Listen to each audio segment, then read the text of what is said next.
Good morning, good evening, good afternoon, wherever you are in the world. Ladies and gentlemen, these are the reasons on why William RUTO is keen and is looking forward to work with KALONZO Musyoka. And you know, the president, William RUTO, is very smart. And in most cases,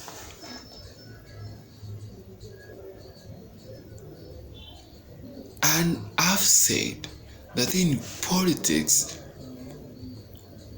the way you make your decisions, your calculations should be adequate. You need to be accurate. And sometimes it is important to articulate whatever you are doing. Ladies and gentlemen,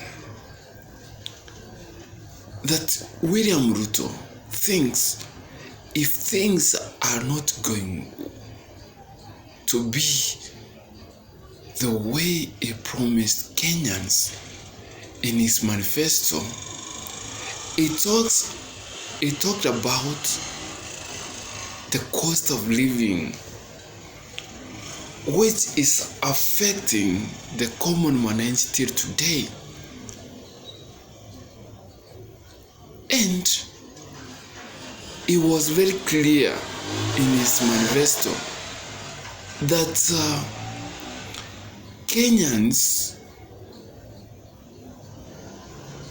were living in a very, very expensive life.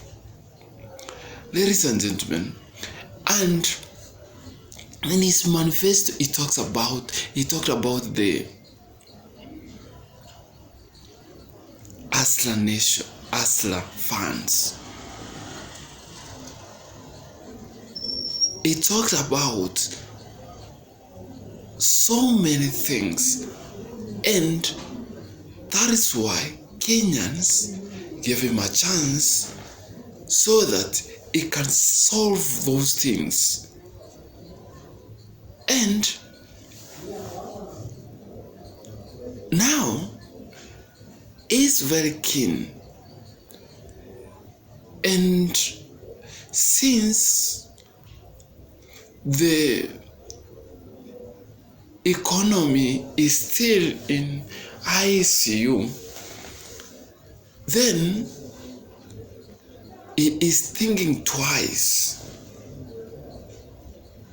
What if he might not deliver to Kenyans? That is the fear that he has.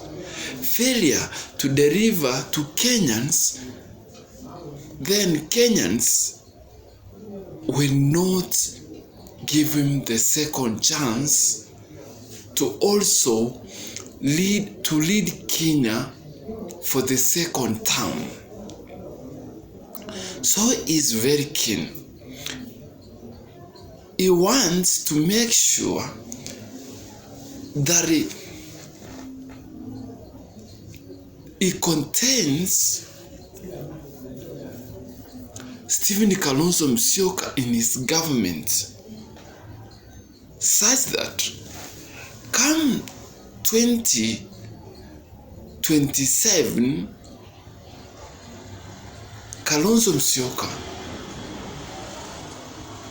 will not be able to come all to talk ill of the government that he has been in. And remember, this is what affected Raila Amolo Odinga when he joined President Uhuru Kenyatta to work together, then this had to hinder him most. One, Kenyan believed that he had lost his identity of speaking for the poor Kenyans, representing them well the way he used to do. So the president of the Republic of Kenya, being very smart, he knows that if he gets to contain Stephen Kalonzo Musyoka, then come 27, he will be elected unopposed. So that is very, very important, that if is not going to risk to allow Kalonzo Musyoka to be in opposition, that he will be attaining miles that will enable him to become the 2022 president of the Republic of Kenya, 2027.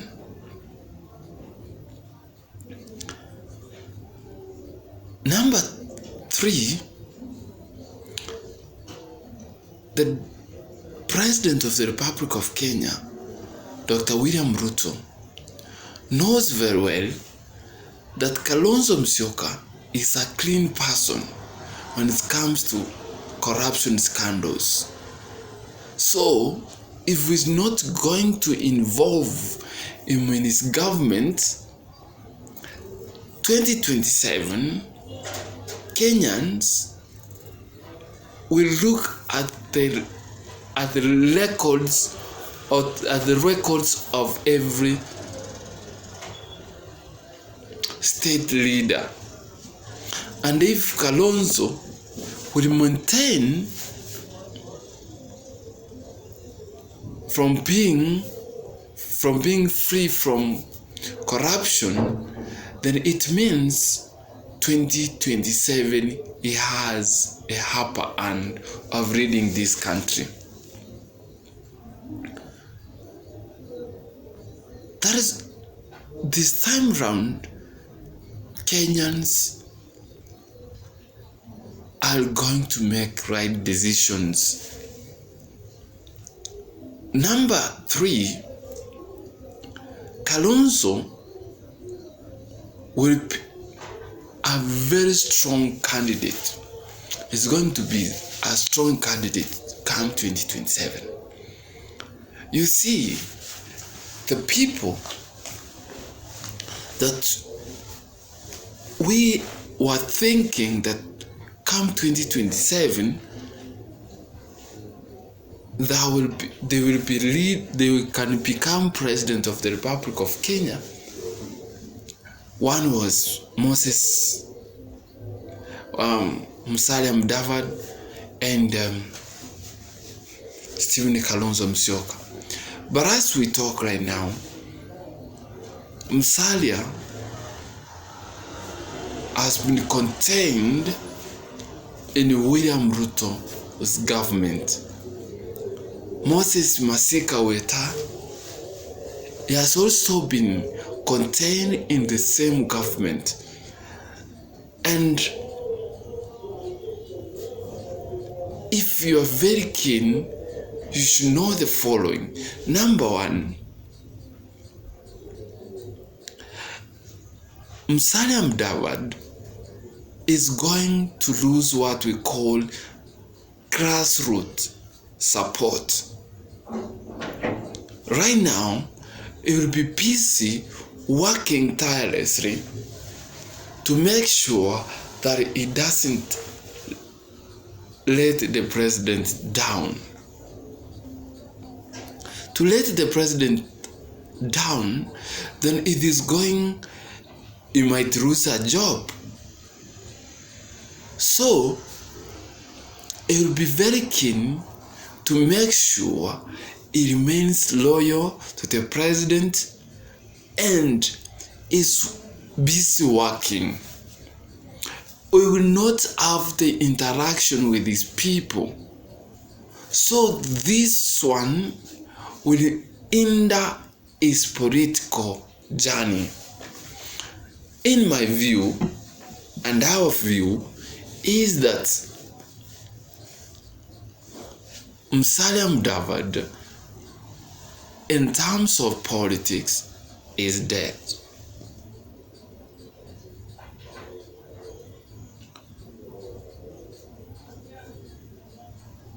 Since he has muscles that he could even use money, he's a rich person, of course. He said his net is money is around wealth is around 4 billion. That's what he said. So he had muscles of funding even his campaign. But now, money is not enough. People wants to see you defending them, and working for them. That's what Kenyans want at the moment. Number 4, I think the sympathy thing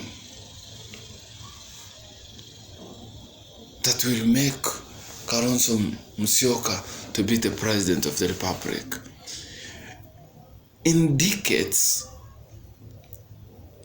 Kalonzo Musyoka, he has been so loyal to one Raila Amolo Odinga. Even after Raila Amolo Odinga has betrayed him several times, but still he remains to be loyal to him. And this one will give him a credit 2027, when Kenyans will be going to vote and they find his name in the ballot paper, they will have no option but only to vote for him, because being loyal and working tirelessly with Raila Amolo Odinga each and every time, all Raila supporters will be voting for Kalonzo Musyoka. Ladies and gentlemen, these are some of the reasons that in this channel we believe that Kalonzo Musyoka will eventually ascend to power come 2027, and this is the reason why the deputy president wants to have him in his government, so that 2027 Kalonzo Musyoka will not be talking hell of the government that he has been in. He will not talking about state capture. He will be in the same government. That is why I and in this channel we advise Kalonzo Musyoka not to make that decision, but to make sure that he rectifies, he keep rectifying the government when they go astray, when they are not delivering what they promised Kenyans in their manifesto. Ladies and gentlemen, I thank you so much, and thank you for giving me a very special support in this channel. I thank you and may God bless you. Bye bye.